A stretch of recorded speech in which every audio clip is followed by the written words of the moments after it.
Exam കഴിഞ്ഞതോടെ തളർന്നു പോയിട്ടുള്ളവരാണോ നിങ്ങൾ? മക്കളെ, നിങ്ങളൊരു ബെറ്റർ ഫ്യൂച്ചറാണ് ആഗ്രഹിക്കുന്നതെങ്കിൽ അതിന് ഹാർഡ് വർക്ക് ചെയ്യേണ്ടത് ഇപ്പോഴാണ്, എഫേർട്ട് കൊടുക്കേണ്ടതൊക്കെ ഇപ്പോഴാണ്. കഴിഞ്ഞതിനെ കുറിച്ച് ആലോചിച്ച് സങ്കടപ്പെട്ടിട്ടോ ടെൻഷൻ അടിച്ചിട്ടോ ഇനി യാതൊരുവിധ കാര്യമില്ല. സ്കൂൾ തുറക്കുമ്പോൾ കിട്ടാൻ പോകുന്ന ആൻസർ ഷീറ്റൊക്കെ ആലോചിച്ച് ടെൻഷൻ അടിക്കുന്നവരായിരിക്കും ഭൂരിഭാഗം പേരും. പക്ഷെ അതിൽ എന്തെങ്കിലും ഒരു പോയിന്റ് ഉണ്ടോ മക്കളെ? ഇതെല്ലാം കഴിഞ്ഞു. നമുക്ക് ചെയ്യാനുള്ള കാര്യങ്ങളോ അല്ലെങ്കിൽ നിങ്ങൾക്ക് എഴുതാൻ പറ്റുന്നതൊക്കെ നിങ്ങൾ എഴുതി കഴിഞ്ഞു. ഇനി നിങ്ങൾ വരാൻ പോകുന്ന കാര്യം ആലോചിച്ച് നിങ്ങൾ ടെൻഷൻ അടിക്കുന്നതിൽ യാതൊരു പോയിന്റും ഇല്ല. ഇനി നമുക്ക് ചെയ്യാനുള്ളത്, ഇനി വരാൻ പോകുന്ന എക്സാംസിന് എങ്ങനെ നല്ല രീതിയിൽ മാർക്ക് വാങ്ങാം, ഇപ്പം നമ്മൾ ആവർത്തിച്ചിട്ടുള്ള മിസ്റ്റേക്സ് ഒക്കെ നമുക്ക് തിരുത്തി എഴുതാനുള്ള ഒരു അവസരമാണ് ഇനി വരാൻ പോകുന്നത്. അപ്പോൾ ഇനിയുള്ള ഓരോ സമയവും ഓരോ നിമിഷവും നമ്മൾ പാഴാക്കരുത്. നമ്മൾ എത്രത്തോളം ബെറ്റർ ആക്കാൻ വേണ്ടിയിട്ടാണ് ഇനി നമ്മൾ ഫോക്കസ് ചെയ്യേണ്ടത്. ഓൾറെഡി നമുക്ക് സൂചനകളൊക്കെ കിട്ടിയതാണ്. മോഡൽ എക്സാമിൻ്റെ ക്വസ്റ്റ്യൻ പേപ്പർ, ആ മോഡൽ ക്വസ്റ്റ്യൻ പേപ്പർ കിട്ടിയ സമയത്തെ നമുക്ക് മനസ്സിലായി ക്വസ്റ്റ്യൻ പേപ്പർ നല്ല സ്റ്റാൻഡേർഡ് ഉള്ളതാണെന്നും 20% ഹാർഡ് ക്വസ്റ്റ്യൻസ് ഇൻക്ലൂഡ് ചെയ്യുന്നു, objective type, statement type questions ഒക്കെ നമ്മുടെ പരീക്ഷയിൽ ഉൾപ്പെടുമെന്നൊക്കെ നമ്മൾ നേരത്തെ അറിഞ്ഞതാണ്. മിനിമം 30% മാർക്ക് വാങ്ങണമെന്നും അത് നേടാത്ത കുട്ടികൾക്ക് സെപ്റ്റംബറിൽ സ്പെഷ്യൽ ആയിട്ടുള്ള ക്ലാസ്സസ് ഉണ്ടാകുമെന്നൊക്കെ നമ്മൾ അറിഞ്ഞതാണ്. എന്നിട്ടും കഴിഞ്ഞ കൊല്ലമൊക്കെ നമ്മൾ എങ്ങനെയാണോ പഠിച്ചത്, എക്സാമിൻ്റെ തലേന്നത്തെ ലൈവുകൾ മാത്രം ഡിപ്പെൻഡ് ചെയ്ത് തലേന്ന് മാത്രം പഠിച്ച് എക്സാം എഴുതി പാസ്സാവാം എന്നുള്ള ആ ഒരു കോൺഫിഡൻസ് ഇരുന്നവർക്കാണ് ഇപ്രാവശ്യം ഒരു തിരിച്ചടി നേരിടേണ്ടി വന്നത്. അപ്പോൾ നമ്മൾ കഴിഞ്ഞ കൊല്ലം പഠിച്ച ആ ഒരു രീതി ഫോളോ ചെയ്ത് കഴിഞ്ഞാൽ ഇനി അങ്ങോട്ടുള്ള എക്സാമുകൾക്കൊന്നും നമ്മൾ വിചാരിച്ച പോലെ പാസ്സാവാൻ വേണ്ടി പറ്റില്ല. മക്കളെ, നിങ്ങൾ ആലോചിക്കേണ്ട കാര്യം, നിങ്ങൾക്ക് കുറേ പേർക്ക് സംശയം ഉണ്ടാവും, എന്തിനാണ് ഈ എക്സാംസ് ഇത്രയും ടഫ് ആയിക്കൊണ്ട് ഞങ്ങളുടെ മാർക്കൊക്കെ ഇങ്ങനെ കുറയ്ക്കുന്നത്? പക്ഷേ മക്കളെ, നിങ്ങൾക്കൊരു ബെറ്റർ ഫ്യൂച്ചർ കിട്ടാൻ വേണ്ടിയിട്ടാണ്, നിങ്ങളുടെ എഡ്യൂക്കേഷനിലെ ക്വാളിറ്റി കൊണ്ടുവരാൻ വേണ്ടിയിട്ടാണ് ഈ ഒരു മാറ്റമൊക്കെ കൊണ്ടുവരുന്നത്.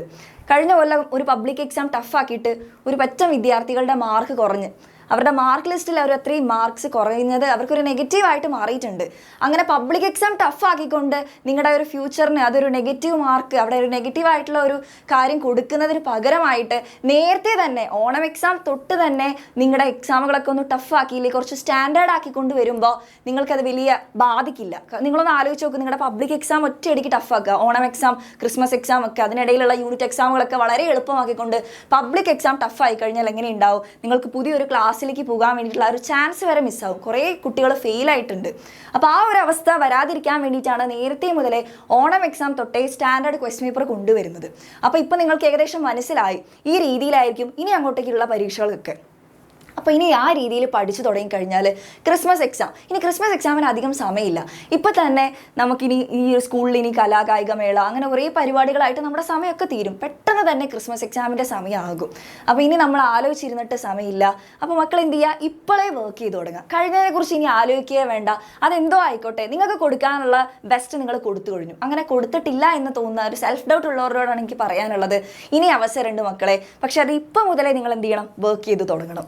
Today is your opportunity to build tomorrow you want. നിങ്ങൾക്ക് നാളെ എന്താവണം എന്ന് ആഗ്രഹിക്കുന്നില്ല, നാളെ നിങ്ങൾ ഏത് സ്റ്റേജിലേക്ക് എത്തണമെന്ന് നിങ്ങൾ ആഗ്രഹിക്കുന്നുണ്ടെങ്കിൽ അതിന് വർക്ക് ചെയ്യേണ്ടത് ഇപ്പോഴാണ്. അതും നാളേക്ക് മാറ്റി വെക്കരുത്. ഓക്കെ, അപ്പോൾ നമ്മൾ എന്ത് ചെയ്യാം മക്കളെ, ഇനി നിങ്ങൾക്ക് ചെയ്യാനുള്ള കാര്യങ്ങൾ, നിങ്ങൾക്ക് മിസ്സായി പോയിട്ടുള്ള ചാപ്റ്റേഴ്സോ മിസ്സായി പോയിട്ടുള്ള ഭാഗങ്ങളൊക്കെ എന്ത് ചെയ്യുക, ഡീറ്റെയിൽഡ് ആയിട്ട് പഠിക്കുക. ജസ്റ്റ് എക്സാം ഓറിയൻറ്റഡ് ആയിട്ട് പഠിച്ചു കഴിഞ്ഞാൽ നിങ്ങളെ ഫ്യൂച്ചറിന് അത് ഹെൽപ്പ് ചെയ്യില്ല. നിങ്ങൾ ജസ്റ്റ് ഒന്ന് ഇമാജിൻ ചെയ്ത് നോക്ക്, നിങ്ങൾ എല്ലാ ദിവസവും സ്കൂളിൽ പോകുന്നുണ്ട്, ഓരോ കൊല്ലം ഓരോ ക്ലാസ്സിൽ നിങ്ങളിങ്ങനെ ഇൻവെസ്റ്റ് ചെയ്യുന്നുണ്ട്, നിങ്ങളുടെ ടൈം അവിടെ വേസ്റ്റ് ചെയ്യുകയല്ലേ ചെയ്യുന്നത്. നിങ്ങൾ വെറുതെ എക്സാം ഓറിയൻറ്റഡ് ആയിട്ട് മാത്രം പഠിക്കുകയാണെങ്കിൽ അപ്പോൾ നിങ്ങളുടെ ഫ്യൂച്ചറിൽ നിങ്ങൾക്ക് ബെറ്റർ ഒരു പ്ലേസിലേക്ക് എത്തണമെങ്കിൽ നിങ്ങൾ എന്ത് ചെയ്യണം, ക്വാളിറ്റി കൊണ്ടുവരണം. ആ ക്വാളിറ്റി കൊണ്ടുവരാൻ വേണ്ടിയിട്ടാണ് ഈ ഒരു മാറ്റമൊക്കെ കൊണ്ടുവന്നിട്ടുള്ളത്. അപ്പോൾ മക്കൾ എന്ത് ചെയ്യുക, ആ ഒരു സത്യം എന്ത് ചെയ്യുക, അക്സെപ്റ്റ് ചെയ്യുക, അതിനനുസരിച്ച് നിങ്ങൾ വർക്ക് ചെയ്യുക.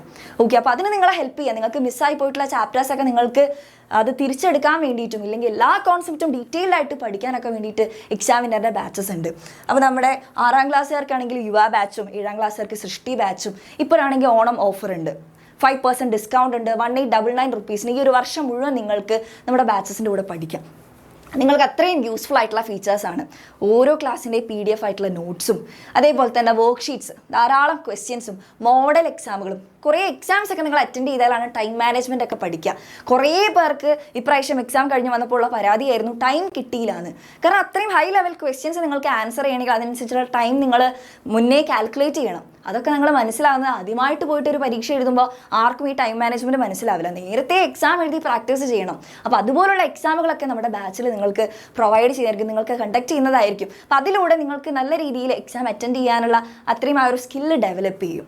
സോ മക്കളെ, ഈ ഒരു ചാൻസ് മിസ്സാക്കരുത്. നിങ്ങൾക്ക് മിസ്സായി പോയിട്ടുള്ള കാര്യങ്ങളൊക്കെ തിരിച്ചു പിടിക്കാനുള്ള ഒരു അവസരമാണ്, അത് പാഴാക്കി കളയരുത്.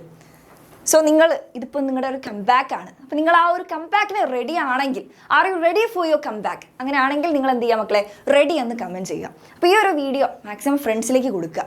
ഈ ഒരു എക്സാമോട് കൂടി തളർന്നിരിക്കുന്ന നിങ്ങളുടെ കൂട്ടുകാർക്കൊക്കെ ഒന്ന് അയച്ചു കൊടുക്കുക. എല്ലാവരോടും എന്ത് ചെയ്യുക മക്കളെ, നമുക്ക് കംബാക്ക് പോസിബിൾ ആണ്.